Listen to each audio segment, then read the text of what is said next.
mari kita mulai. Haleluya. Kami berkumpul memuji-Mu, menyembah-Mu yang kudus. Mana drummu, Bre? Dia masih join dari kemarin. Hah? Wasit. Tunggu, drumnya belum datang. Oke, baik. Drumnya akan menyusul.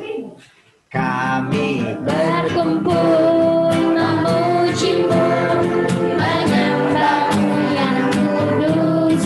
Kami berkumpul memuji-Mu, menyembah-Mu yang kudus. pujilah Bapa, pujilah Anak, pujilah Roh Kudus, ketiga yang esa. Pujilah Bapa, pujilah Anak, pujilah Roh Kudus, ketiga yang esa. Kami berkumpul, Memuji-Mu, menyembah-Mu yang kudus.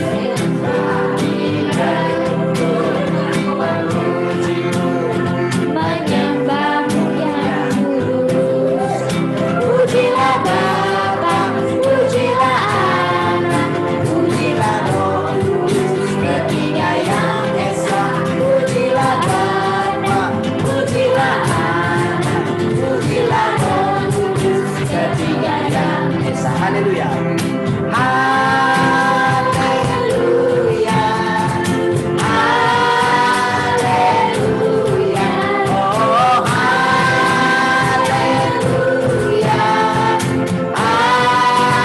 Haleluya. Lagu dua. Hari ini ku rasa bahagia berkumpul bersama saudara seiman.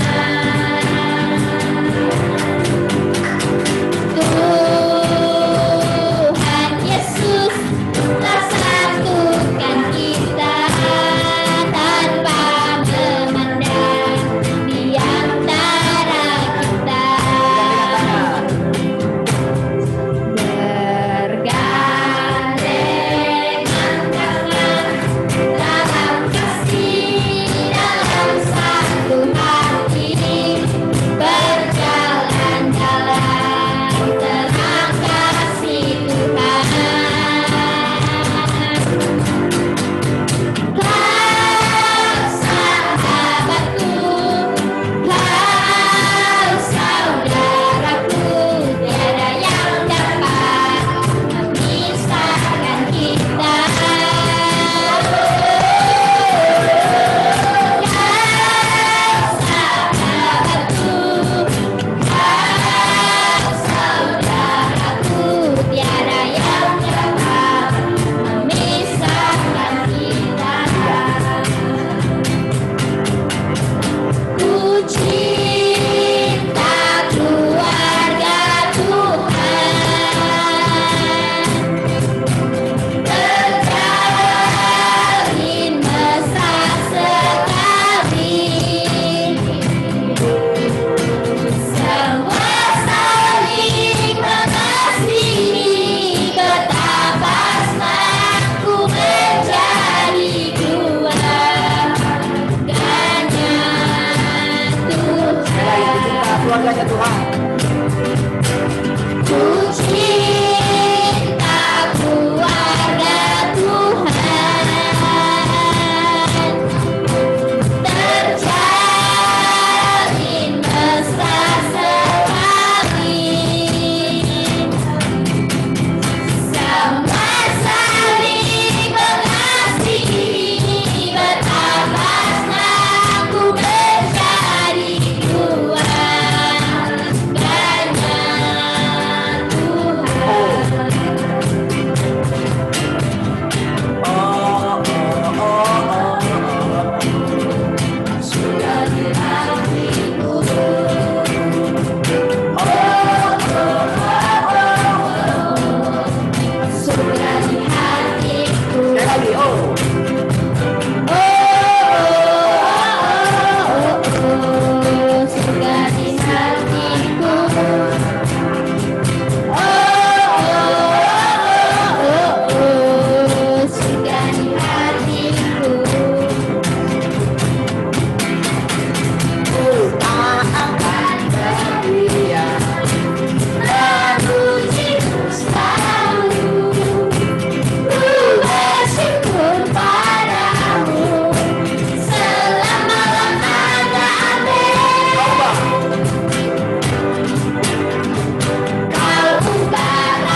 senantiasa sukacita Allah berlimpah-limpah dalam kita. Amin.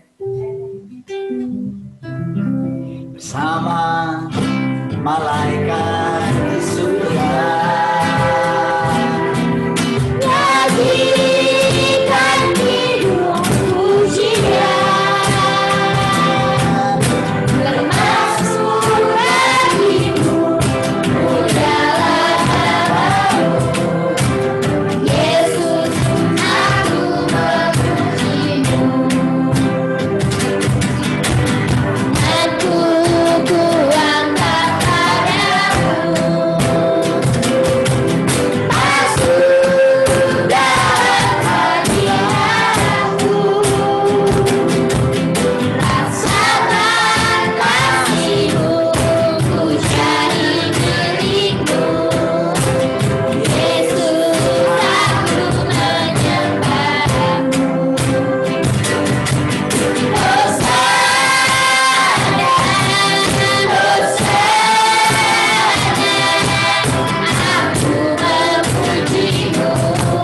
Haleluya,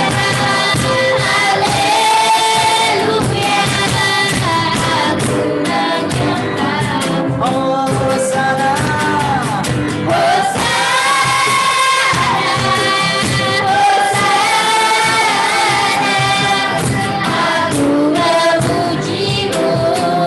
Aku memujimu. Haleluya, haleluya, aku menyembahmu. Hosana, Hosana, aku memujimu. Haleluya, haleluya, aku menyembahmu.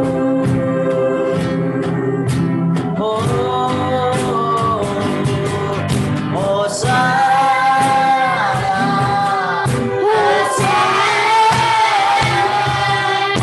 Aku memujimu. Haleluya, haleluya, aku menyembahmu. Aku menyembahmu. Aku menyembahmu.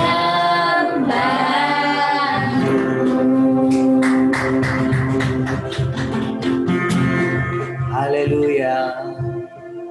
Terima kasih Bapa. Terima kasih buat anugerah-Mu. Haleluya. Haleluya. Kami bersyukur Engkau sangat baik. Engkaulah segala-galanya.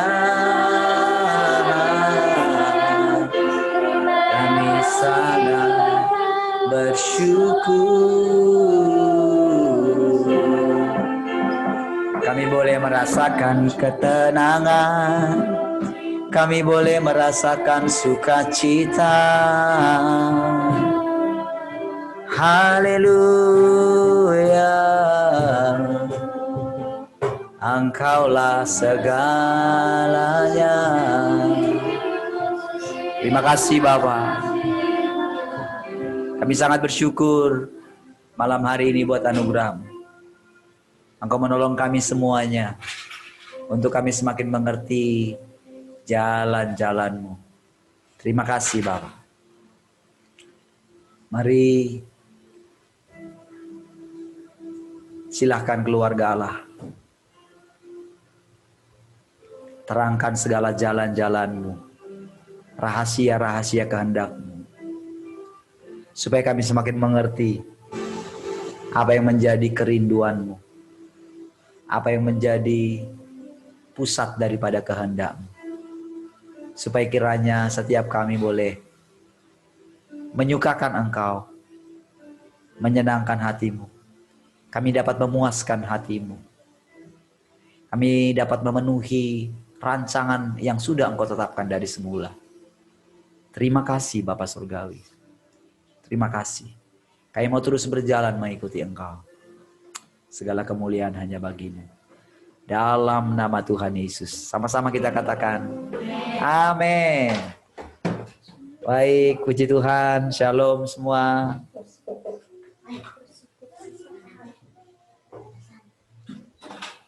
Shalom.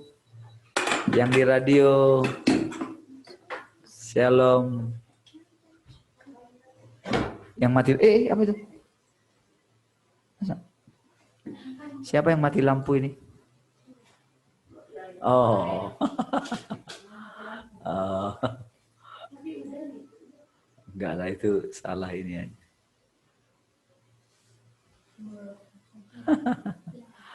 Oke, Bu Rahel gabung di radio. Yang di radio ada berapa ini? Yang di radio ada 6. Yang di Zoom ada 10 ya. Semua. Baik, puji Tuhan. Saya percaya saudara, makin lama saudara, kita makin mengerti apa sih sebetulnya yang Allah inginkan dari kita manusia. Dan harusnya saudara, kita terus berjalan maju ya. Tahukah saudara bahwa sejak masa penciptaan sampai dengan hari ini Allah itu bekerja. Saudara, kita tahu saudara bahwa manusia itu sebetulnya hanya satu saja ya. Jadi pada nantinya bahwa kita menjadi satu dengan Allah.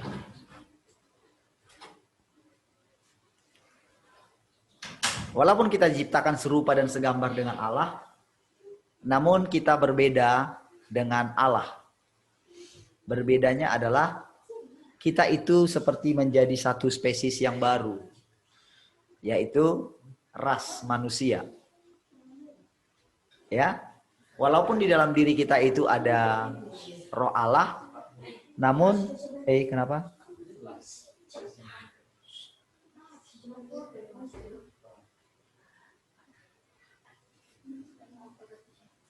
Malah foto-foto ini, ajang foto-foto.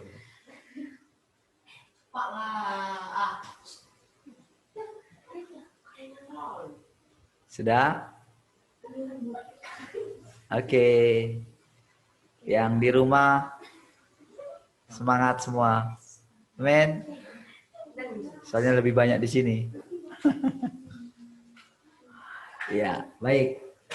Saudara, baik, kita lanjut ya.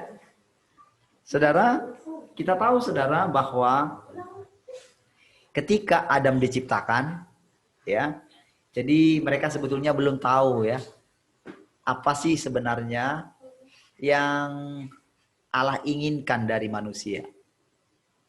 Jadi manusia Adam belum mengerti apa sih sebetulnya yang diharapkan dari manusia, diharapkan oleh Allah lewat penciptaan itu. Sehingga saudara,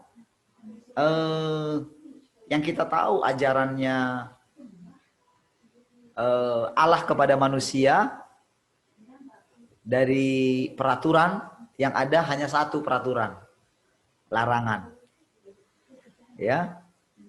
Jadi hanya satu perintah, yaitu boleh makan, tapi yang ini jangan makan, nanti kamu mati. Ya. Tapi ternyata sebelum berlanjut ke pelajaran berikutnya, jadi pada waktu itu manusia hanya tahu bahwa mereka diciptakan oleh Allah, oleh Yehova gitu ya.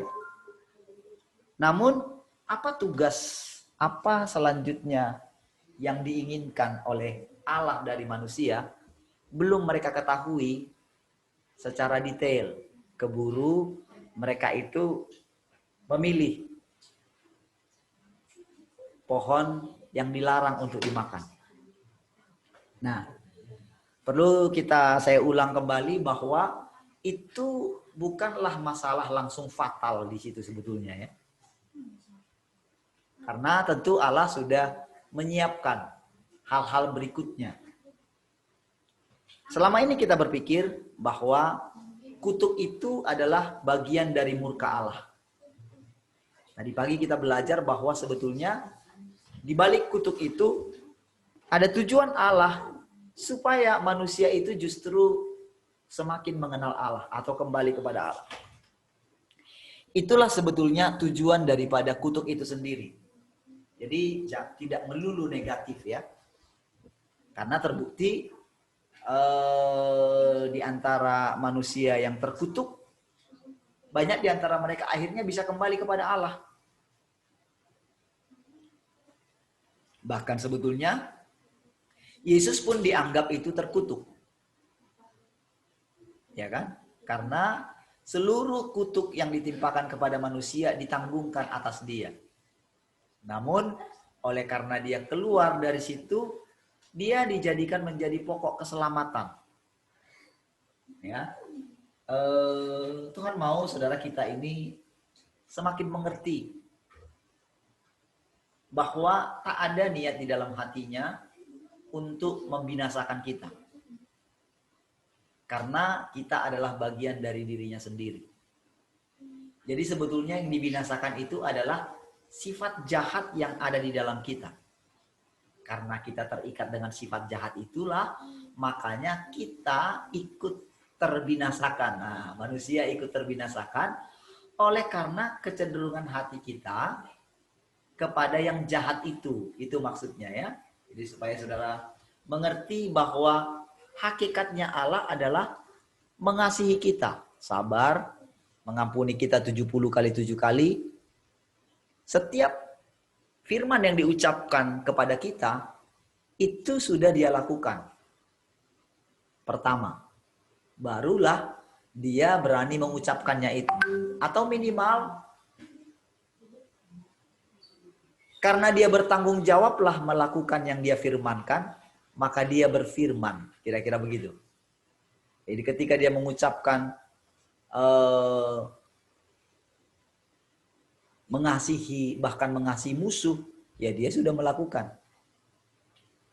Sebetulnya nggak ada musuhnya Allah sebetulnya. Iblislah yang menjadikan dirinya menjadi musuhnya Allah. Sehingga Allah pun mengikuti permainannya atau sifat jahatnya iblis dan menaklukkannya. Bukan dengan kekerasan, tapi dengan kasih. Namun karena memang dia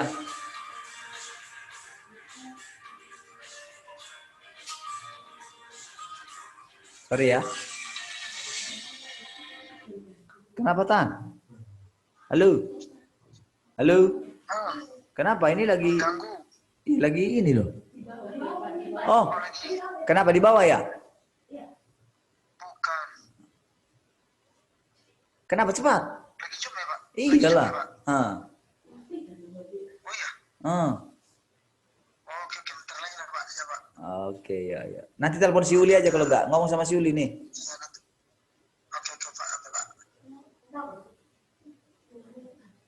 Mati enggak? Coba ngomong. Oke, ada intermezzo sedikit. Enggak, dia enggak dibawa kok. Sini yang kode. Kamu hubungi aja. Enggak kok, enggak dibawa. Nanti dihubungi. Enggak tahu apa. Oke. Lupa kali nggak lihat di Zoom ya kalau kita lagi Zoom. Baik.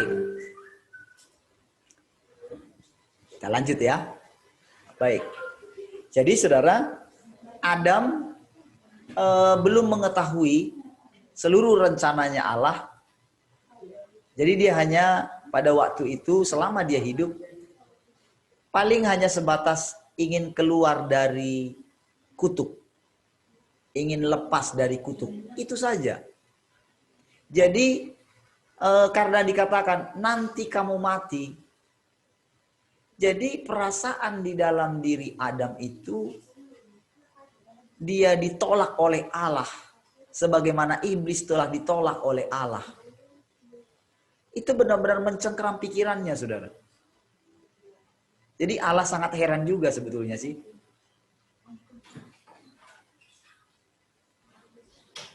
Apalagi ketika mereka diusir dari Taman Eden gitu. Itu bahkan dibuat apa ya? Pagar atau malaikat yang berjaga-jaga di sekitar pohon kehidupan gitu. Supaya tidak dimakan. Bahkan ada pedang yang bernyala-nyala gitu. Membuat Adam dan Hawa itu sangat ketakutan. Apalagi pada waktu itu, bumi pun menjadi tidak bersahabat dengan mereka. Binatang-binatang pun menjadi tidak bersahabat. Oleh karena apa? Oleh karena otoritas Allah yang ada di dalam mereka itu, atau kemuliaan Allah yang ada di dalam mereka, makin lama makin memudar gitu. Sehingga ternyata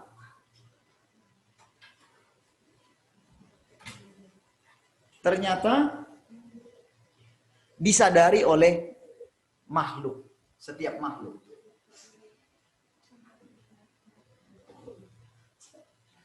Sehingga makin lama mereka makin menjauh dari Allah. Bayangkan sampai generasi yang kelima, jadi itu tak ada orang yang memanggil nama Allah, kata Alkitab. Ya. Nah, jadi saudara, pada generasi yang ketujuh, yaitu Henokh, barulah Henokh mulai dikatakan bergaul dengan Allah. Jadi 7 generasi. Ya, kalau misalnya per 20 tahun gitu ya, atau 30 tahun, maka kira-kira 200 tahun lah. Barulah ada seorang yang bergaul dengan Allah. Cukup lama ya. Sampai kalau kita lihat ke zamannya Nuh itu,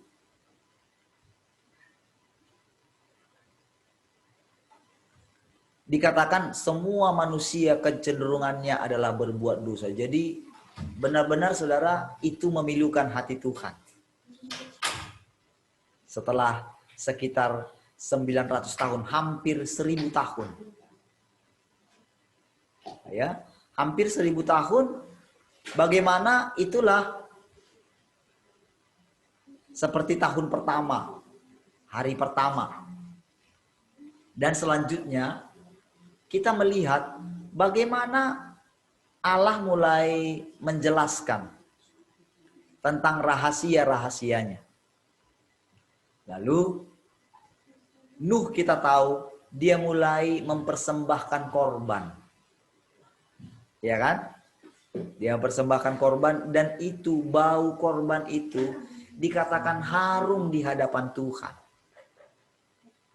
Sehingga Allah berjanji Dia tidak akan membinasakan, tidak akan lagi menurunkan air bah. Ya, dengan keadaan seperti itu ya, Dia berjanji dengan membuat pelangi. Ya, membuat perjanjian bahwa tidak akan terjadi lagi air bah. Itu karena apa? Karena Nuh mulai mengerti apa yang menjadi kehendak Allah. Mulai mengerti ya, itu ceritanya. Mulai mengerti apa yang menjadi kehendak Allah. Nah, berikutnya saudara, ketika kita melihat Abraham pun mulai mengerti mempersembahkan korban. Bahkan dia mulai mengenal yang namanya memberikan persepuluhan dari hasil rampasannya dia. Dia berikan pada waktu itu kepada Melkisedek, Imam Salem katanya ya. Imam di Yerusalem, Raja Salem katanya. Jadi sebetulnya tanah Kanaan itu adalah Taman Eden, saudara. Ya, jadi Taman Eden itu diciptakan di sana ya, di tanah Kanaan itu. Nah, jadi pekerjaan Allah itu ada di tanah Kanaan. Makanya Abraham pun ada di sana. Jadi pusat pekerjaan Allah ada di sana. Setelah Babel itu ya, mulai orang membangun kota, sejak dari situlah terjadi bangsa itu diserakkan gitu ke seluruh muka bumi. Ya, dengan kejadian itu ketika mereka membangun menara Babel itu supaya kita tidak terserak katanya.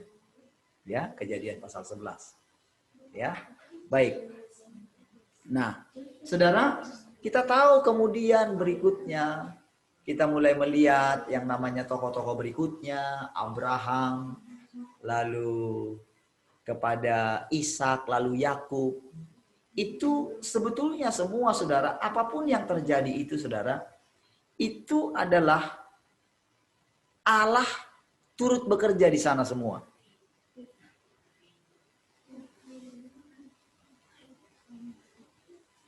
Allah turut bekerja di sana. Di dalam Abraham, di dalam Ayub, di dalam Nuh, di dalam siapa saja. Sebetulnya semuanya Allah ada di dalam mereka. Cuman itu dulu belum diberitakan. Barulah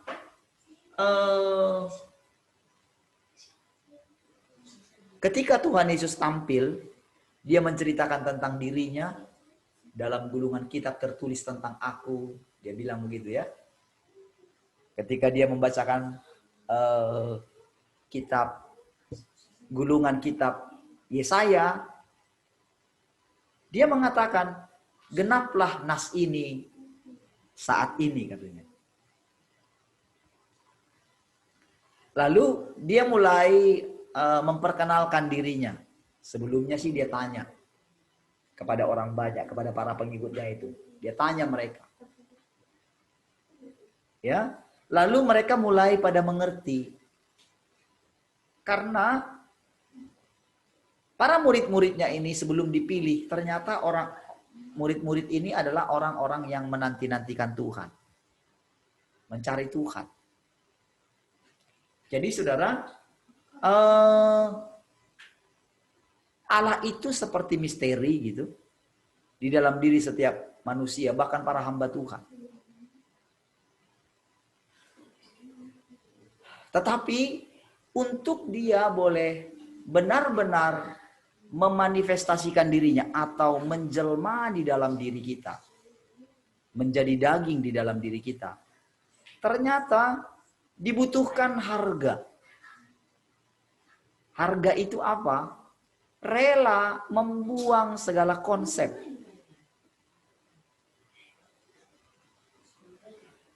Apa kata orang tentang Tuhan?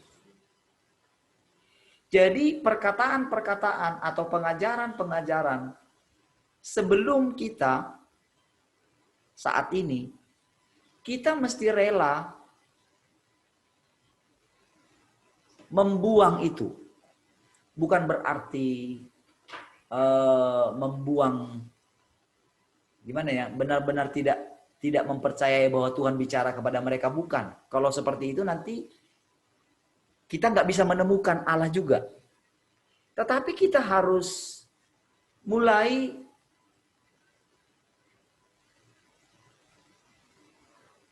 berani untuk mengenal Allah sebagaimana adanya Dia. Supaya Allah itu tidak menjadi sejarah bagi saudara. Tetapi Allah itu menjadi Allah yang sekarang bagi saudara. Bukan Allah yang dulu. Memang benar, mereka telah berjumpa dengan Allah. Tapi di masa yang lampau. Termasuk ketika Yesus memperkenalkan Bapaknya, aku dan Bapa adalah satu. Ketika di dalam doanya Yohanes pasal 17. Apa saja semua yang difirmankan itu saudara, semuanya itu ada progresifnya. Ada perkembangannya. Ada tingkatan-tingkatannya. Nah, si jahat selama ini atau iblis selama ini telah menahan pertumbuhan Allah. Yaitu hal-hal yang ingin kita alami bersama dengan Allah. Itulah yang ditahan oleh si jahat. Sehingga kita tidak mengalami pekerjaan Allah yang sepenuhnya di dalam kita. Nah, ketika Daniel, ketika di usia tuanya, saudara, dia sudah melalui banyak hal dari usia muda, bayangin. Dari kira-kira umur 16-15 tahun, dia mengalami pembuangan. Tahukah saudara, Sadrak, Mesak, dan Abednego, wah, mereka sudah mengalami penderitaan apa sih yang kalau kita boleh bandingkan dengan yang dialami oleh sekarang, yang ditakutkan oleh sekarang, saudara? Apa sih?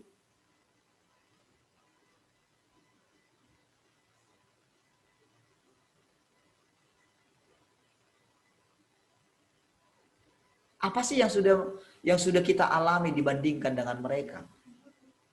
Padahal kita, di dalam kita ada rohnya Tuhan Yesus yang sudah mengalahkan maut. Tapi pada kenyataannya, bagaimana kita ini menghadapi semuanya? Yang ada kalau kita lihat kondisi daripada gereja saat ini adalah justru sangat takut sekali kepada maut. Bahkan lucunya, banyak para hamba Tuhan sekarang, ya sudahlah mati sajalah. Karena sudah nggak kuat. Karena saudara, tanda-tanda untuk bisa kembali kepada seperti dulu, nggak ada. Yang ada malah diperbesar. Malah presiden kita terus menyampaikan berita-berita yang semakin menakutkan. Dia sendiri yang beritakan gitu. Sehingga saudara, yang terjadi, apa yang terjadi sekarang? Harus tunduk.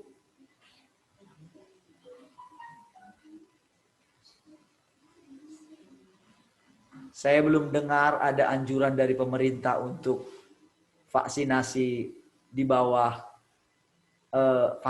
vaksinasi remaja. Gereja sudah mengumumkan vaksinasi remaja. Saya kaget betul, saudara. Ya ampun.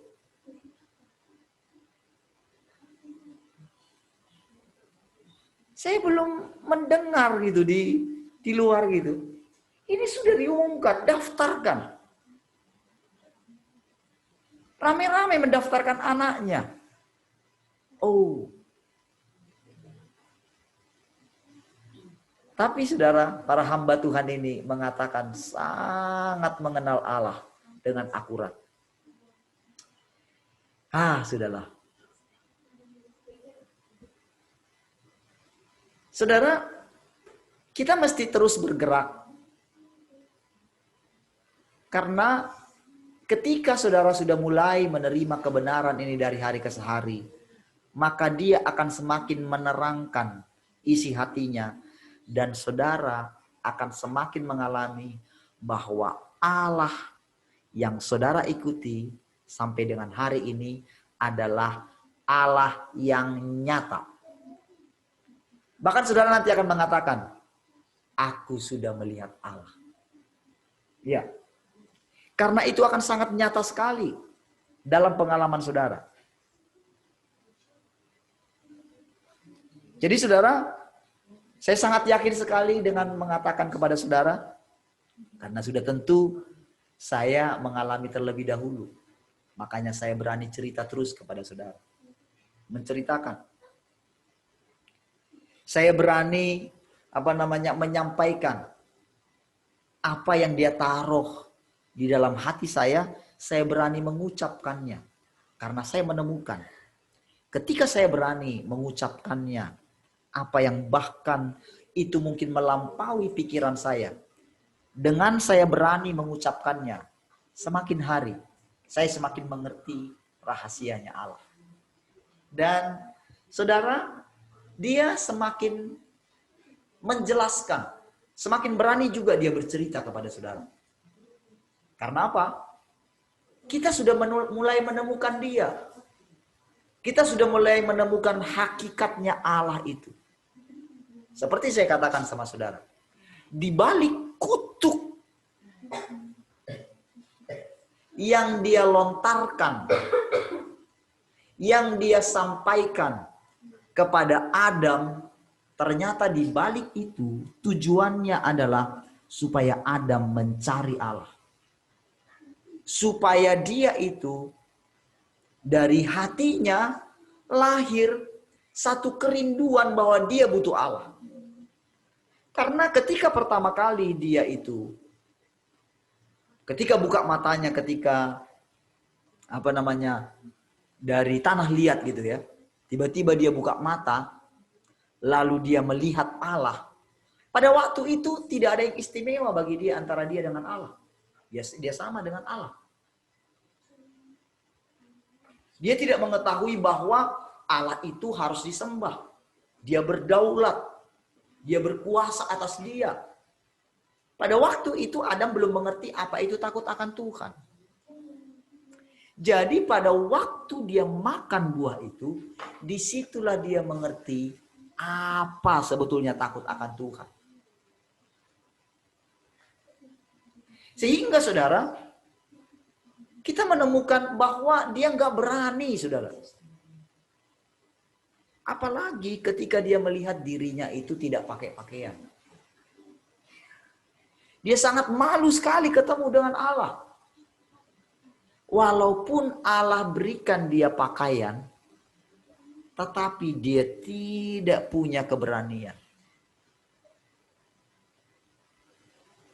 Sehingga waktu generasi dia mulai memanggil nama Tuhan, kita tidak menemukan di dalam Alkitab bagaimana Adam ini mempunyai hubungan lagi dengan Allah. Tidak kita temukan. Yang kita temukan adalah ketika Kain membunuh Habel, lalu dia berikanlah anak lagi pengganti Habel, yaitu Set. Itu merupakan penghiburan bagi mereka. Mereka punya pengharapan. Sejak saat itulah orang mulai memanggil nama Tuhan. Di generasi yang kelima. Nah, saudara, kita melihat berikutnya. Tahapan-tahapan itu, saudara. Tahapan-tahapan bagaimana sebetulnya Allah dengan mengutuk mereka bukanlah tujuannya ingin membuat mereka itu menderita. Penderitaan bukan itu tujuan akhirnya. Tujuan akhirnya adalah supaya melalui penderitaan kita mengalami kemuliaan Tuhan. Kita mesti mengerti ini. Makanya anggaplah sebagai suatu kebahagiaan apabila kamu jatuh ke dalam berbagai-bagai pencobaan. Saudara, saya bisa menerangkan ini, saudara, karena sudah tentu mengalami atau melewatinya. Makanya, saudara, kalau saudara belum mengalaminya, tentu di satu sisi suatu saat saudara akan mengalaminya. Namun walaupun saudara sudah mengalaminya, ketika saudara mengalaminya, entah karena apapun itu, ingatlah pernyataan ini. Di balik semua itu, sekalipun itu karena dosa kita, di balik semua itu ada kemuliaan Allah. Ubahlah kutuk menjadi berkat. Amin, saudara. Jadi itulah sebetulnya tujuan daripada kutuk yang diterima oleh Adam. Jadi sebetulnya ketika dia memberikan pohon kehidupan dan pohon pengetahuan yang baik dan yang jahat, itu sebetulnya antara kematian dan kehidupan. Jadi ketika Tuhan mengatakan, Kepadamu hari ini kuperhadapkan kutuk dan berkat. Sama. Jalan mana yang kamu pilih? Ya, jadi saudara, kita menemukan. Jadi yang lebih banyak contoh di dalam Alkitab adalah melalui penderitaan kita mengalami perjumpaan dengan Tuhan. Nah, justru ketika penderitaan diberikan kepada Ayub, barulah dia menemukan siapa Allah itu yang sesungguhnya. Pada waktu itu saudara, dia hanya mendengarkan suara. Tapi dia bilang, sekarang mataku melihat engkau. Jadi saudara, ketika Musa dikatakan berhadapan muka dengan Tuhan, Musa tidak melihat wajah Tuhan. Tetapi saudara, Allah mengatakan berhadapan muka dengan muka, aku dengan dia. Allah yang mengatakan.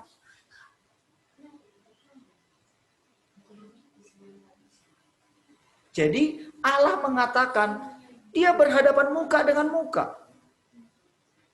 Ketika Yesus mengatakan, aku melihat Bapa, apa yang kulihat Bapa kerjakan, itulah yang aku kerjakan. Sebetulnya dia melihat Allah itu bekerja di dalam dia. Inilah sebetulnya rahasianya bagaimana kita menemukan Allah berinkarnasi di dalam kita. Inilah yang harus saudara alami sepanjang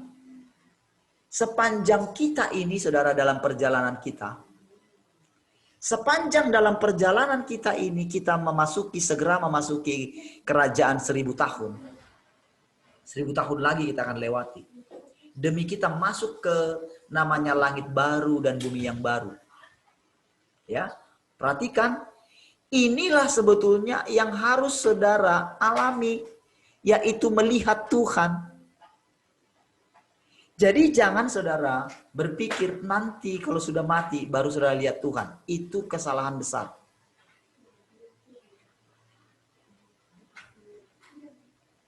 Karena jalannya bukan itu saja. Karena Tuhan Yesus katakan, akulah kebangkitan dan hidup.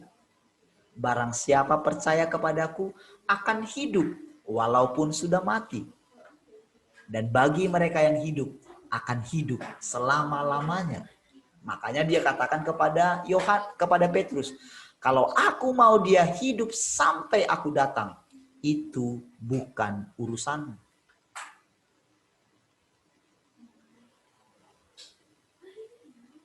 Jadi saudara, Yohanes muridnya Tuhan Yesus telah hidup sampai Tuhan datang.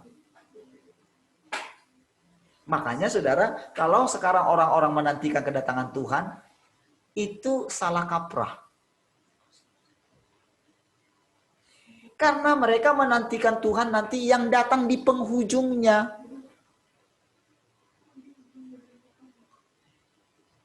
Pada saat itulah Tuhan berterus terang, aku tidak mengenal kamu. Karena ini kesalahan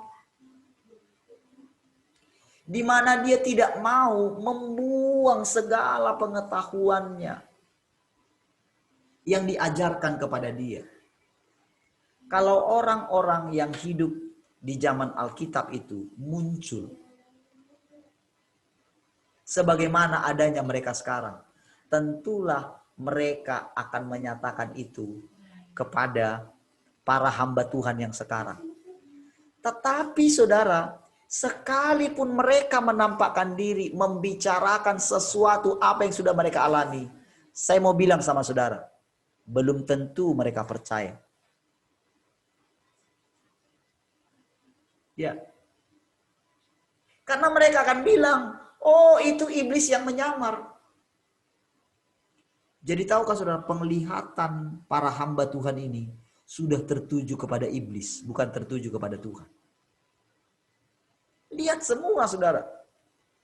Dengan kenyataan sekarang, dengan penyakit yang ada sekarang, bayangin matanya tertuju bukan kepada Tuhan. Kalau kepada Tuhan, masa takut kepada ciptaannya sendiri? Padahal firman-Nya bilang, tak ada yang dapat memisahkan kita dari kasih Kristus. Mereka sudah khotbahkan berulang-ulang. Tapi kenapa takut dengan ini? Mereka bilang gak takut mati. Tapi kenapa mereka mencari pertolongan dunia ini? Kenapa mereka lebih percaya kepada pemerintah daripada kepada Tuhan? Saudara, ini kesalahan yang boleh saya katakan ini lagi mabuk atau apa gitu. Katanya nggak takut mati. Tapi kenapa mempercayakan dirinya kepada dunia ini? Jadi sekali lagi saya bilang sama saudara, sekalipun Paulus datang, Petrus datang, bahkan mereka sebetulnya sudah datang. Tapi mereka nggak pernah percaya. Itulah di zamannya Tuhan Yesus. Ketika mereka bilang, katanya Elia mau datang. Dia sebenarnya sudah datang. Kata Tuhan Yesus kan, yang dia maksud siapa? Yohanes Pembaptis. Jadi mereka kagum dengan Elia, tapi ketika Elia itu datang dalam rupa Yohanes Pembaptis, mereka tidak percaya. Makanya walaupun Tuhan datang, dia datang kepada milik kepunyaannya, tapi milik kepunyaannya menolak dia. Kenapa kalian jadi main-main ya? Hei. Cika, kenapa jadi main-main di rumah-rumah?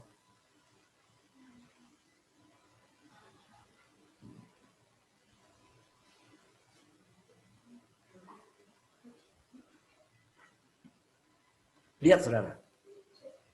Jadi saudara, sekalipun dia sendiri yang datang, saya berani bilang sama saudara, para hamba-hamba Tuhan ini akan menolak. Karena tidak sesuai dengan konsep yang ada di pikiran mereka. Tidak sesuai.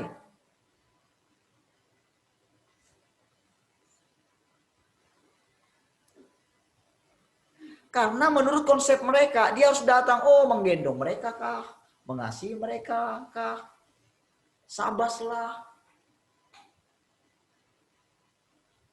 Karena dia datang, karena orang ini belum layak, maka orang ini dihakimi gitu loh. Makanya banyak di antara orang percaya ketika datang penghakiman mundur.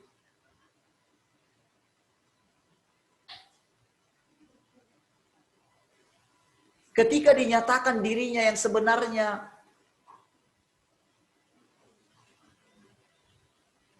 makanya banyak orang sudah berpuluh tahun menjadi hamba Tuhan, menjadi dokter sekalipun, enggak mengenal Tuhan.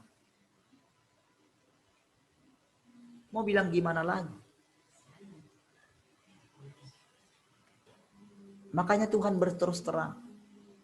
Jadi kalau orang sekarang masih pengen mati, dia mau meninggalkan semuanya, enggak betul juga. Katanya berkemas-kemas. Lah kalau berkemas-kemas ya tinggalinlah semuanya. Lepasinlah semua pelayanan. Kenapa masih dipikul?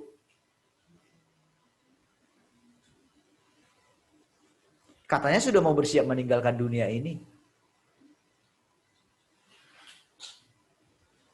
Katanya jangan terikat kepada dunia ini. Macam mana? Jadi nggak bisa. Karena ketika kita tinggal di dalam Tuhan, ketika kita mengizinkan kebenaran itu menguasai hati dan pikiran kita, barulah kita mengerti apa itu hidupku bukan aku lagi, tapi Kristus yang hidup di dalam aku. Jadi saudara, kita mesti lihat perjalanan daripada orang-orang kudus itu meningkat terus, saudara. Jadi jangan pernah menganggap saudara ini jadi muridnya Paulus, jadi muridnya Petrus, jadi muridnya Pak Andreas. Kita ini harus jadi muridnya Tuhan Yesus. Jadi jangan saudara pernah menganggap bahwa diri saudara lebih rendah daripada para rasul-rasul. Tidak. Justru perkataan mereka tinggal di dalam saudara. Tanpa saudara, para rasul yang hebat itu tidak akan mengalami kesempurnaan. Jangan lihat diri saudara ini lebih rendah dari mereka.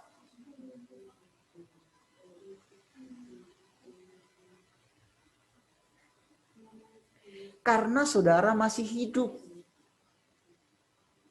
Mereka sudah beristirahat. Nggak bisa lagi melanjutin. Ibaratnya saudara, mereka itu para guru-guru yang sudah mewariskan ilmunya kepada kita. Lalu sekarang kitalah yang akan melanjutkan ilmunya itu untuk melakukan pekerjaan Allah. Atau untuk mengalami apa yang belum pernah mereka alami. Disitulah mereka bersuka cita melihat kita. Tidak sia-sia. Jadi kehidupan mereka kita lanjutkan.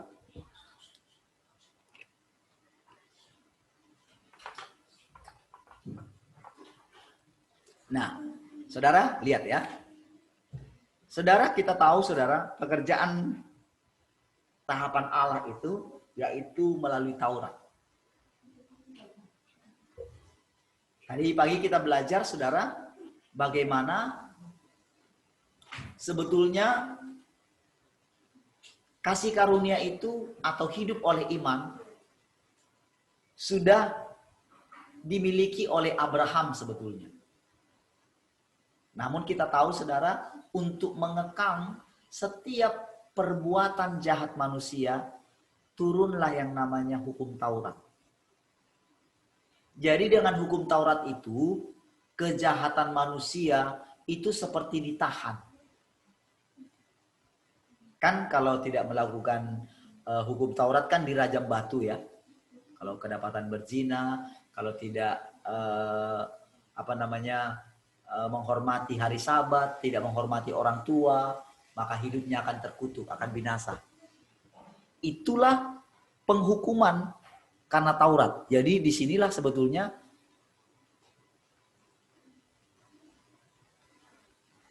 pekerjaan Allah yang pertama. Dan kita ketahui pekerjaan itu ada di Israel. Tapi setelah itu saudara dikatakan bahwa Taurat itu akan ditulis di dalam hati, loh hati manusia. Jadi sebetulnya bangsa-bangsa lain walaupun mereka tidak menerima hukum Taurat dulu, namun di dalam hati mereka sudah ada yang namanya hukum Taurat. Itulah hukum hati nurani mereka yang menuduh mereka. Itulah sebabnya pemerintah membuat satu aturan-aturan. Kelompok masyarakat ada namanya hukum adat. Sebetulnya itu semuanya bersumber daripada hukum Taurat. Mata ganti mata, gigi ganti gigi. Itu artinya ya. Nah, itu adalah tahapan pekerjaan Allah yang pertama. Namun saudara, itulah tuntutan Allah supaya apa? Supaya mereka itu memiliki takut akan Tuhan. Nah, dengan mempersembahkan korban. Kalau dia berdosa, nanti dia persembahkan korban. Namun ternyata itu mulai diselewengkan. Kita belajar kemarin tentang Imam Eli ya. Bahwa ternyata, anak-anaknya, tidak menghormati Tuhan. Walaupun mereka sebagai imam. Waduh, itu sangat ini sekali ya. Para imam pada waktu itu sebabnya ketika Tuhan Yesus menjungkir balikan meja-meja penukar uang. Karena mereka di sana apa saudara? Sudahlah nggak apa-apa korban yang ini nggak apa-apa, yang penting bisa dibayar. Jadi saudara, para imam itu ketika mengecek itu kayak polisi gitu. Kalau polisi kan kalau dia meminta uang dari ini kan pengendara yang sedang ditangkapnya apa saja bisa salah. pentil bannya itu nggak ditutup, itu bisa masalah.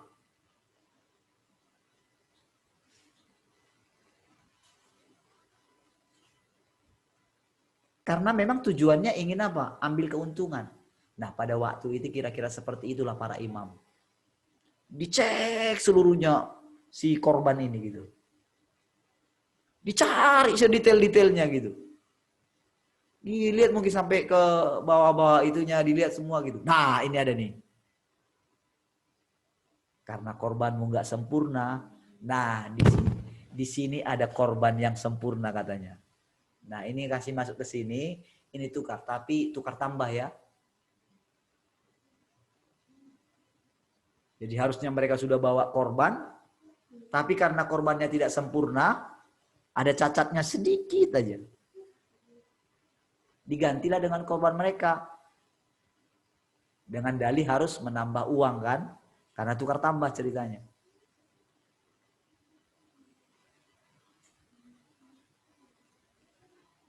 Seperti itulah makanya Yesus menjungkir balikkan. Ya lihat penipuan itu. Nah, ketika Daud berdosa,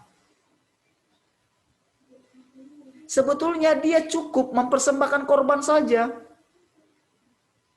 Jadi ketika dia berdosa, kan dia raja juga. Dia berhak. Tetapi ketika diingatkan oleh Nathan, dosanya dia, wah tentu saudara dengan gaya bicara yang ini ya, perumpamaan. Wow, itu telak sekali memukul Daud. Tapi Daud bertobat. Nah, dia bilang harusnya saudara, dia itu cukup mempersembahkan korban. Tetapi apa yang terjadi saudara? Dia bilang, aduh, sekalipun aku persembahkan, apakah itu berkenan di hadapanmu? Karena kepadamu lah aku berdosa. Gak ada gunanya aku persembahkan, walaupun aku persembahkan semuanya. Jadi dia menemukan takut akan Tuhan. Dia bilang begini, jangan ambil rohmu daripadaku. Dia ingat siapa dirinya sebelum dia menjadi raja. Jadi berbeda dengan Saul. Saul ketika dia ditegur oleh Samuel, dia bilang begini, aduh masa kamu permalukan aku di hadapan rakyat. Hormatilah aku sekali ini di hadapan rakyat. Kenapa? Dia raja. Tapi Daud tidak begitu. Dia ingat, oleh karena roh Tuhanlah yang ada di dalam dia, membuat dia bisa teguh perjanjiannya dengan Allah. Makanya dia bilang, jangan ambil rohmu daripada aku Tuhan. Sekalipun tidak akan diambil oleh Tuhan, tapi oleh karena pernyataan itu, saudara. Disitulah dia menemukan rahasia Allah, bagaimana caranya berkenan di hadapan Allah. Itulah sebetulnya penemuan kita dengan Allah. Jadi walaupun kita mengetahui bagaimana Allah memilih kita, Tuhan sudah mati untuk kita, kita sudah melakukan banyak hal. Ketika kita diperhadapkan dengan tahapan pekerjaan Tuhan yang ketiga ini, maka kita harus benar-benar mengatakan silahkan Tuhan. Kalau masih orang menemukan dirinya, dia berjuang untuk kudus, dia selalu menguji hatinya, engkau lihat hatiku ya Tuhan. Yang selalu dia lihat adalah dirinya, bukan Tuhan yang mengerjakan segala sesuatu itu dalam dirinya. Disinilah permasalahannya, saudara. Makanya Tuhan katakan, aku tidak mengenal kamu, hai pembuat kejahatan. Sekalipun mereka memenangkan seluruh atau memberitakan Injil kepada seluruh dunia ini. Ada hal yang dia tidak lakukan adalah dia tidak tahu bahwa Allah lah yang mengerjakan itu semua di dalam dia. Nggak pernah ada satu kebanggaan apapun. Itulah yang membuat kita rela melepaskan apa saja demi dia. Rela menjadi rasul yang paling hina. Namun apa yang terjadi? Kalau ketika kita lihat Paulus, sekalipun dia menemukan dirinya, hidupku bukan aku lagi, tapi Kristus yang hidup. Tapi ternyata dirinya hidup terus. Dia masih punya kehendak. Dia masih punya keinginan. Yang ku kehendaki ialah di mana aku menjadi serupa dengan dia dalam kematiannya. Dia sudah menangkap aku, maka aku pun akan menangkap dia. Seharusnya kalau dia sudah tangkap kita, ya sudah tinggal saja di dalam dia.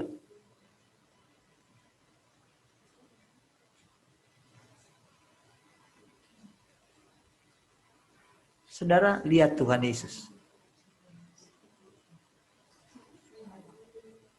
Yang dia terima adalah segala kepenuhan Allah. Di dalam dialah berdiam seluruh kepenuhan Allah. Kenapa bisa berdiam di dalam diri Yesus seluruh kepenuhan Allah? Setiap hari dia mengosongkan dirinya. Dia tidak pernah mengandalkan yang kemarin. Setiap pagi dia buang semuanya, dia bersekutu dengan Allah. Dia memuji Allah, dia menunggu Allah. Sehingga kalau kita lihat dalam tempo 3,5 tahun, dia sudah berani mengumumkan, semua sudah selesai pekerjaanku. Bahwa mereka sudah benar-benar mendengarkan. Dan mereka semua sudah dibersihkan. Hanya satu. Itu pun karena dia sudah dicatat. Ada Taurat menulis tentang dia. Wow, 3,5 tahun. Selesai.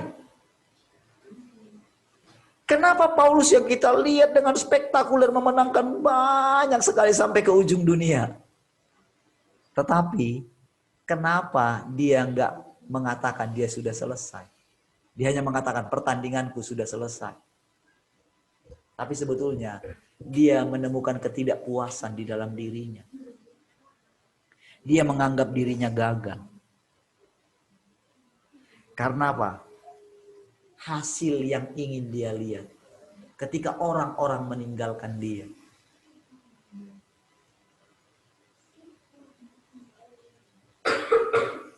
Dia menganggap dirinya gagal dan dia menyalahkan, mengatakan orang Galilea, Galatia sebagai orang yang bodoh.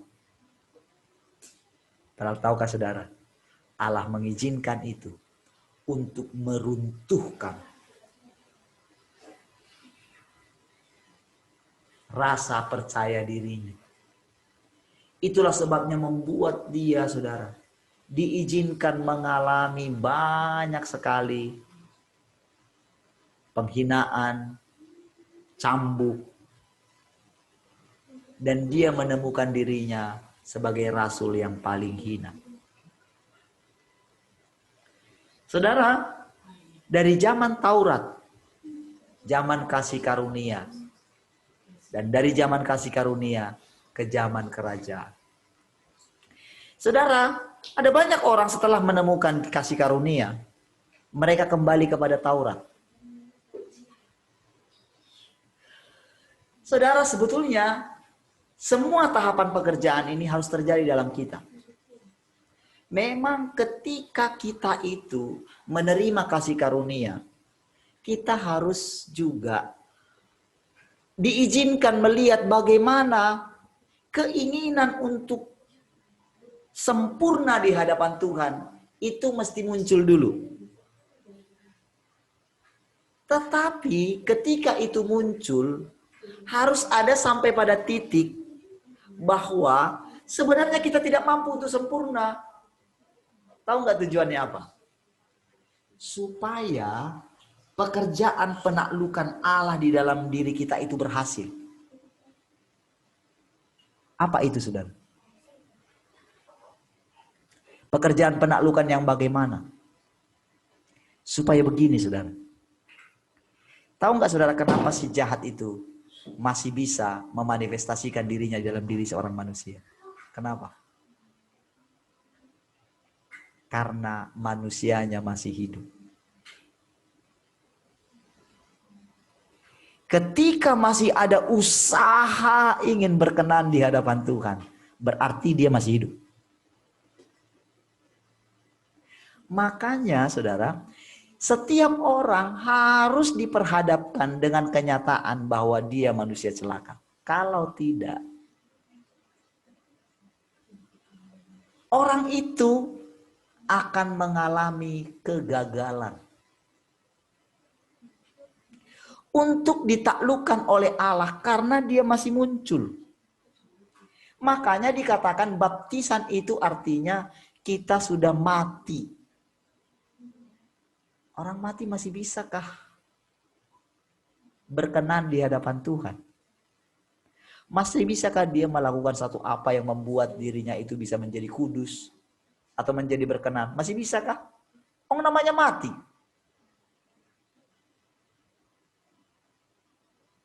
Ketika kita matilah, ketika kita diremukkanlah, ketika kita dihancurkanlah, barulah kita melihat dia menjelma di dalam kita.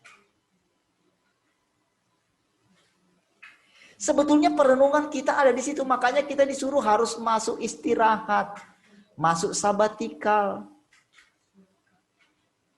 Kita beristirahat di dalam dia, masuk kepada perhentian. Saudara, inilah yang selalu sudah diperhadapkan dengan saya. Ketika saya merasa saya butuh sesuatu untuk melanjutkan pelayanan ini. Ketika saya lihat saudara tidak digerakkan, mengembalikan perpuluhan. Ketika butuh, saya melihat begini.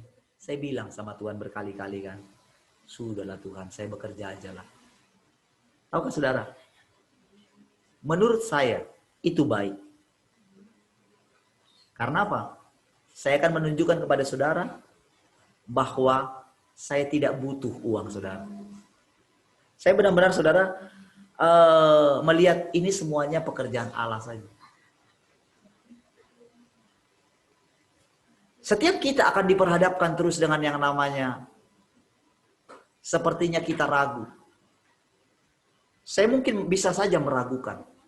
Memang saya ragu.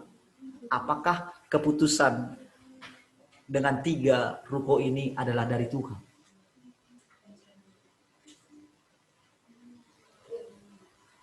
Tapi tahukah saudara, makin lama saya mengerti, sudah, kalau dipermalukan pun emang masalah.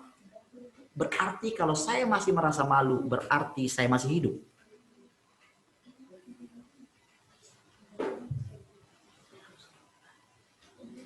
Dengan kenyataan yang saya perhatikan, sepertinya semua orang enjoy saja.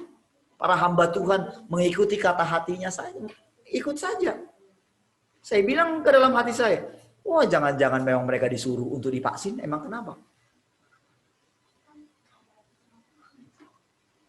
Wah saya sudah mati kok.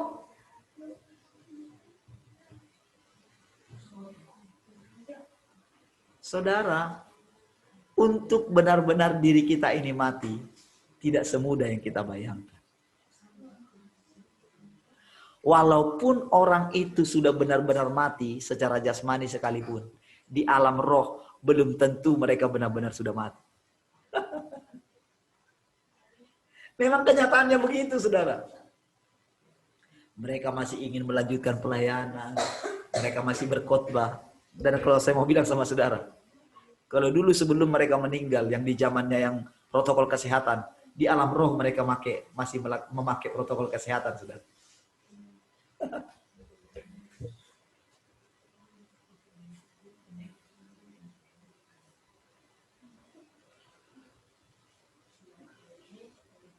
Ada seperti yang mengikuti mereka. Jadi roh itu tepat ada di dalam mereka. Wow. Karena mereka masih hidup gitu loh. Pada kenyataannya masih hidup untuk dunia ini. Hati mereka masih terikat dengan istri, dengan anak-anak mereka. Apalagi ketika melihat istrinya lagi lemah, apalagi istrinya yang melanjutkan pelayanan misalnya, dia lihatin. Lalu apa itu? Merenunglah si istrinya yang ditinggalkan. Yang direnungkan siapa? Andaikan dulu papa masih hidup, kita bisa bicarakan ini ketika ada masalah dalam jemaat misalnya. Tahu nggak saudara? Itu sesuatu yang sangat menyakitkan.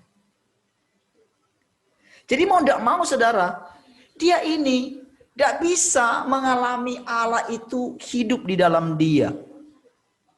Sekalipun dia sudah mati. Jadi saudara, saya mau mengatakan begini saudara. Sudahlah, jangan pikirkan saudara mau mati. Amin. Amin.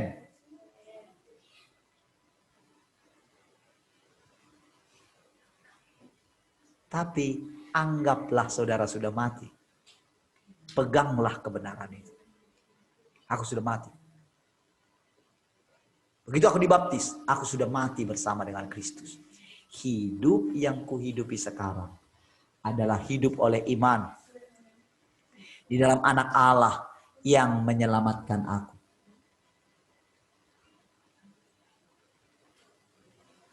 Amin saudara. Jadi saudara, tahapan pekerjaan, 3 tahapan pekerjaan Allah dalam hidup kita, itu mesti terjadi. 3 tahapan ini. Mesti terjadi dalam kehidupan kita semua. Jadi kadang-kadang saudara kita ada di Taurat, kadang dikasih karunia. Jadi itu seperti bolak-balik, tergantung saudara. Apakah pekerjaan Taurat itu sudah sempurna di dalam saudara? Tetap akan ada usaha. Harus diizinkan dulu. Sampai kita mentok. Begitu mentok, baru kita punya kesadaran. Berulang-ulanglah kita mengatakan, kan aku sudah mati. Kan aku sudah mati. Kan aku sudah mati. Disitulah lama-kelamaan inkarnasinya Tuhan itu bekerja makin kuat di dalam kita. Dan perhatikan saudara, cara saudara mengetahui apakah dia benar-benar mengajari saudara adalah ketika saudara lihat dalam kehidupan saudara sehari-hari. Perhatikan saudara, intensitas panasnya bumi ini makin meningkat. Saya tadi diingatkan begini saudara. Saudara, kalau saudara perhatikan apa yang sedang terjadi. Apa ya? Di mana yang bunyi ini?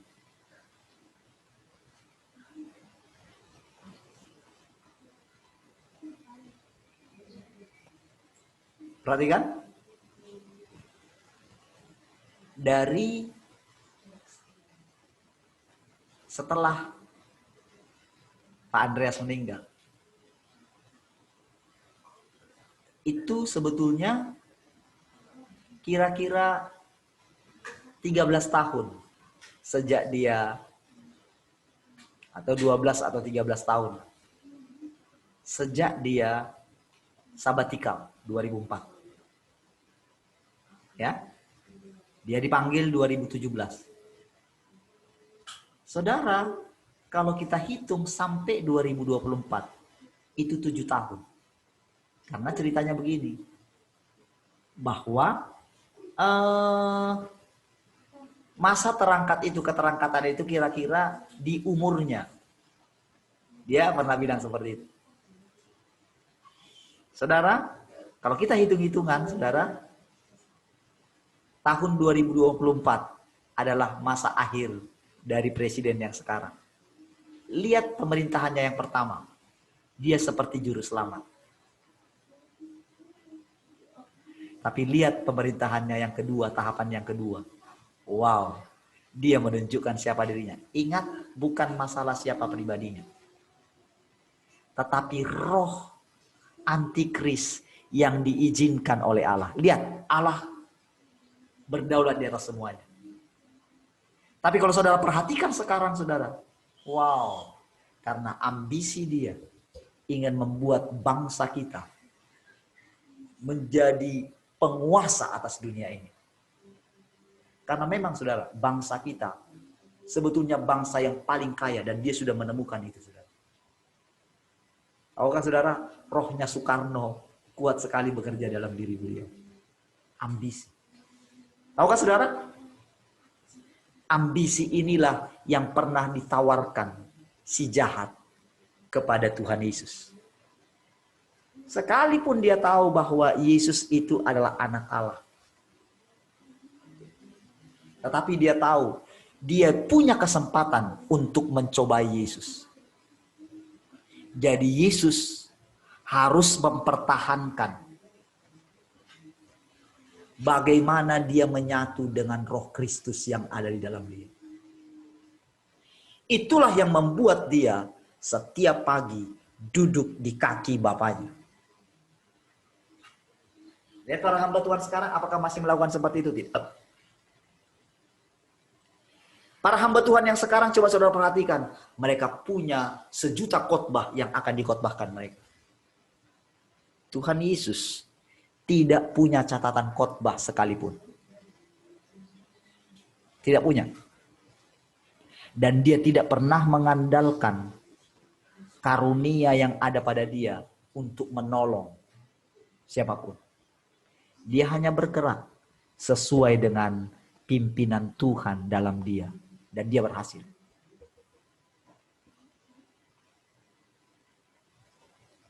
Sampai-sampai saudara, ketika perempuan yang pendarahan, itu bisa menarik kuasa yang ada dalam dia. Jadi perempuan yang pendarahan bukan disembuhkan oleh Tuhan. Tapi karena iman perempuan itu menarik kuasa Tuhan.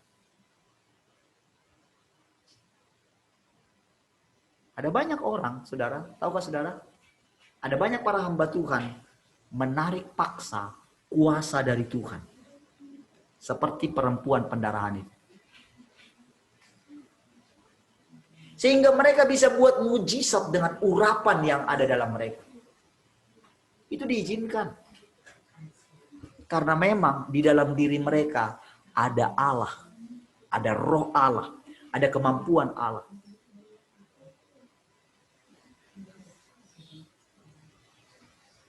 Itulah yang dilakukan oleh motivator-motivator.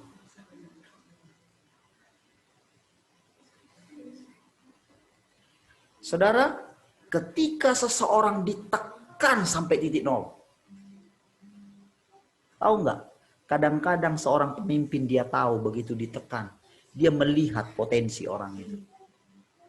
Ketika ditekan sampai titik nol, maka potensi orang itu akan keluar. Tapi dia lihat dulu orang itu.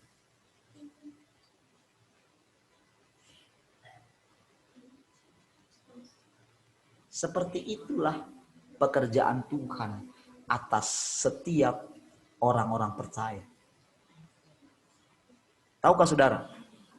Dia mengharapkan dengan kejadian yang sangat mengerikan di depan kita.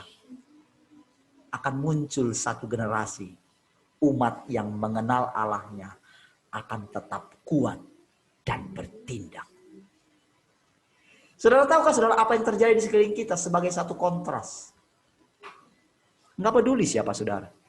Nggak peduli saudara punya pelayanan yang besar atau apapun. Tapi kalau saudara mengenal Allah dengan benar. Bukan seperti apa kata mereka. Maka saudara akan dipakai menghukum kedurhakaan dunia ini. Ini yang sedang terjadi, saudara. Jadi nggak ada gunanya kita mempersalahkan siapapun. Seperti kalau saya katakan tadi. Saya hanya kasih saudara tahapan-tahapan waktu apa yang sedang terjadi sekarang. Supaya saudara itu saudara punya pengharapan. Bersabar sedikit lagi. Duduk di kaki Tuhan. Setiap pagi saudara bersemangat menantikan apa yang mau disampaikan kepada saudara. Dan kalau saudara sudah sampai di titik di mana saudara benar-benar menyadari bahwa saudara sudah mati, saudara akan menemukan Allah yang berinkarnasi itu. Saudara lihat dengan sesungguhnya. Jadi saudara, pekerjaan 3 tahap ini akan segera berakhir dan kita akan memasuki kerajaan 1000 tahun.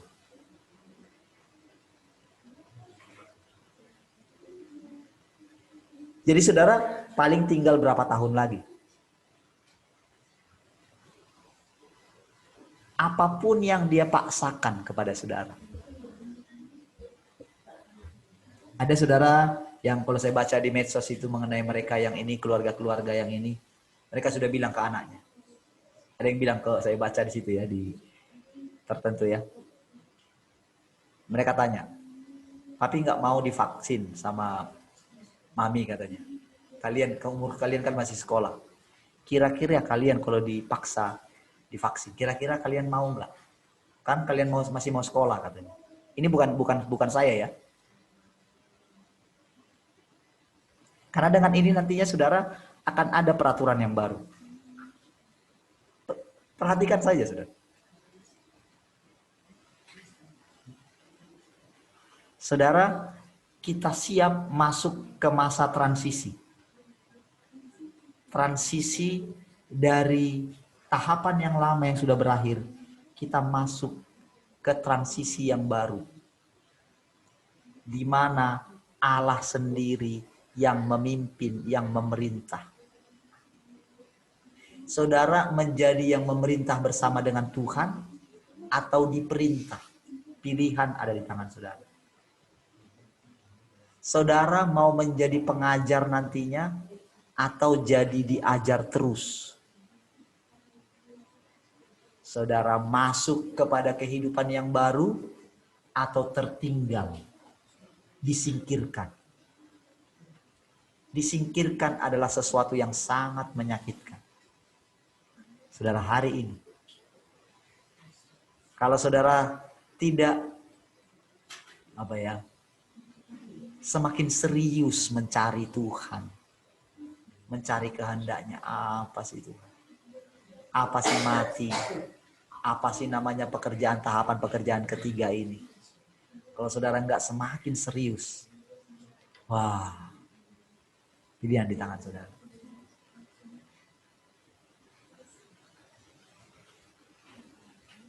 Jadi para anak-anaknya itu memilih, lebih baik tidak.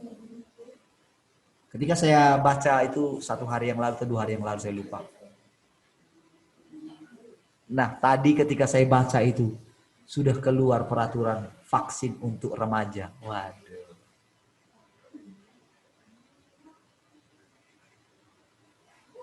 Sekarang saudara, sepertinya nggak ada lagi yang bisa nahan. Karena saudara, roh terorisme sudah ditekan habis. Nggak ada lagi suara-suara yang menahan. Karena selama ini kan kita mendukung kan, supaya teroris dihabiskan kan. Apa yang terjadi saudara? Karena kita kan nggak rela kehilangan nyawa. Kita lebih takut sama teroris. Dan tahukah yang lebih muncul sekarang? Lebih kejam dari teroris. Dan yang dibunuh itu saudara, wow. Lebih ngeri. Karena dia berpakaian domba, saudara. Dia berpakaian bulu domba, tapi ternyata dia serigala. Ingat saudara, saya tidak mengatakan manusianya itu mau ditolong oleh Allah. Tapi karena dia cenderung kepada si jahat. Makanya saudara, ketika perempuan yang di Cina itu, yang di film Bekas Luka itu kisah nyata kan. Ketika para penganiaya dia dari Partai Komunis itu sudah nggak tahu buat apa lagi untuk menganiaya dia. Mereka bertanya, kenapa sih kamu kok bisa seperti ini katanya. Kami sudah melakukan banyak hal. Lalu dia ceritakan sedikit. Sampai orang itu bilang begini, jangan benci kami, bencilah Partai Komunis, katanya. Kami hanya korban yang harus melakukan tugas kami. Itu benar-benar saudara, si manusianya itu melihat anugerah Allah. Si manusianya itu menyadari bahwa ada roh di balik dia yang mengontrol mereka, yang membuat mereka tidak bisa tidak harus melakukan itu. Dan satu saat kita akan melihat manusia-manusia ini akan menyadari bahwa musuh Allah bukanlah manusia, tapi iblislah yang jadi musuh utamanya. Makanya saudara, untuk masuk kepada tahapan berikutnya, dikatakan penakut tidak boleh masuk. Kenapa orang hamba Tuhan dia berkemas-kemas? Karena dia takut. Dia lebih memilih mati. Paulus tidak pernah memilih mati. Tapi kalau saya mati, untung. Tetapi aku akan hidup.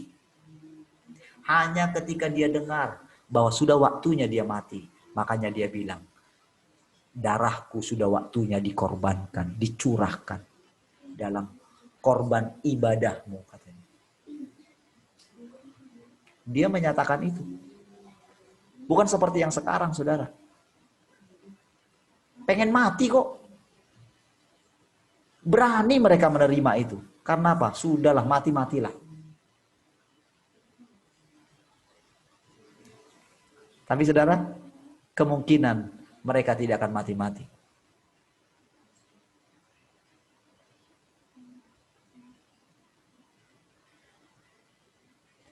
Tapi kalau mereka tidak mau, wah, akan ada penderitaan yang sangat luar biasa. Karena apa? Dia terus akan memikirkan bagaimana caranya menolong jemaatnya. Jadi bagaimana dong Pak? Kami sudah begini. Gimana dong Pak? Akan memikirkan terus pelayanannya. Tidak mau menyerahkan semuanya kepada Tuhan. Harga yang harus mereka pakai untuk membeli emas yang murni menjadi lebih tinggi. Tergantung berapa banyak harta mereka sekarang. Makanya Tuhan bilang, berbahagia orang yang miskin. Karena mereka lah yang punya kerajaan surga.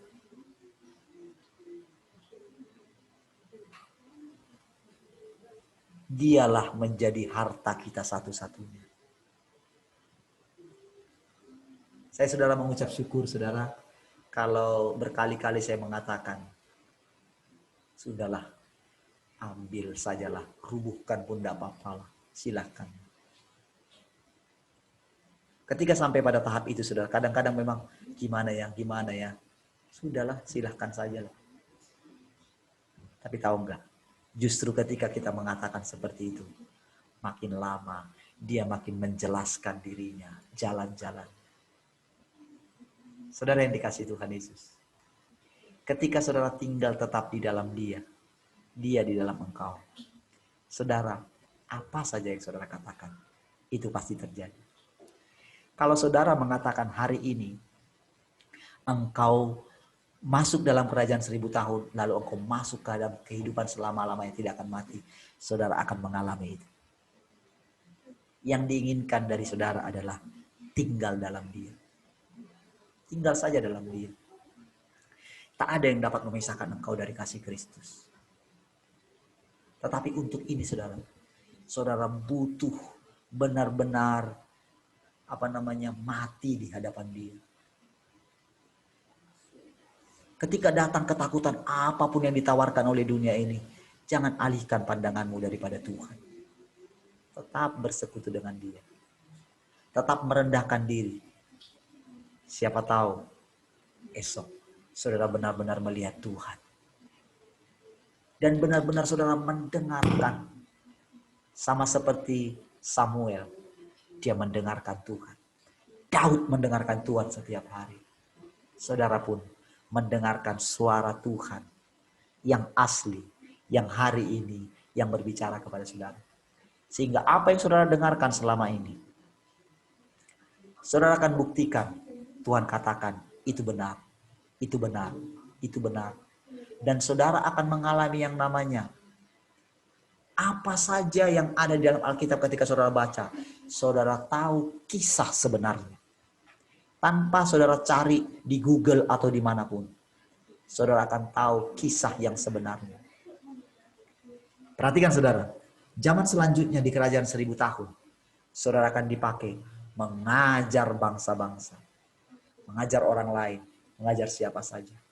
Karena untuk ini saudara, masih terlalu sedikit orang. Semua orang terlena dengan pelayanan yang kemarin. Mereka tidak sadar bahwa bait suci yang dibangun oleh manusia selama ini sedang diruntuhkan. Mereka tidak sadar. Kita masuk kepada pelayanan bait suci yang dari sorga. Kerajaan Allah turun di antara kita.